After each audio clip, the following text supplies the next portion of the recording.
I'm John Moore reporting for sportsandmore.com from the beautiful BMO Centre in Bedford, Nova Scotia, the site of the first annual East Coast IceJam. 18 of the top major midget teams from across the region, over 100 scouts from across the Q and beyond. It has been an overwhelming success. Let's go inside.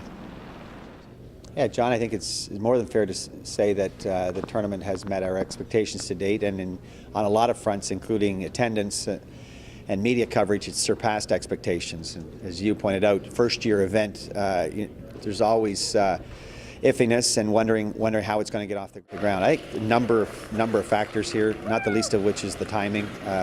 This league's been around for over 30 years. It's a league-driven initiative. It's got the full support of its 8-member teams from one end of the province to the other. Everybody's worked together on this. We've had a great team of volunteers in the background, many of whom are here hours every day, and a lot of these folks are people that are experienced running events. What do you see in the future? What's the potential for this event, Kevin?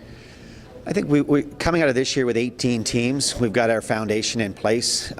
We'd really like to see some top flight teams come down from Quebec and Ontario. We've had interest from Alberta already, and we've had interest from 4 different U.S. cities. I think that would be a logical next step, and really our Atlantic Canadian teams would see where they stand or how they match up against top teams from outside the region.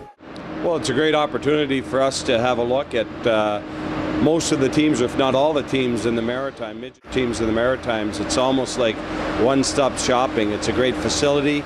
You can go from game to game, and in 2 days you can see all the kids that you want to see and get a pretty good read. And for us, again, it's a nice opportunity to make a comparison from the Monctonian tournament. Now, later in the season, we get to see the progression of these kids. Well, I think, first of all, it's very good timing for a tournament of this nature.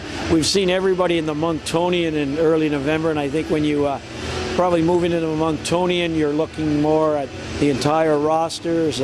Since then, we've seen these kids quite often, so most teams now have narrowed their kids who they're looking for. So when you come in November, after seeing the Monctonian, seeing league play, I know in my own case, being up in Quebec, seeing all the kids there, we now have a good feel for the level of the draft, and just having a list of kids less than the entire team to come to a rink like this is pretty good.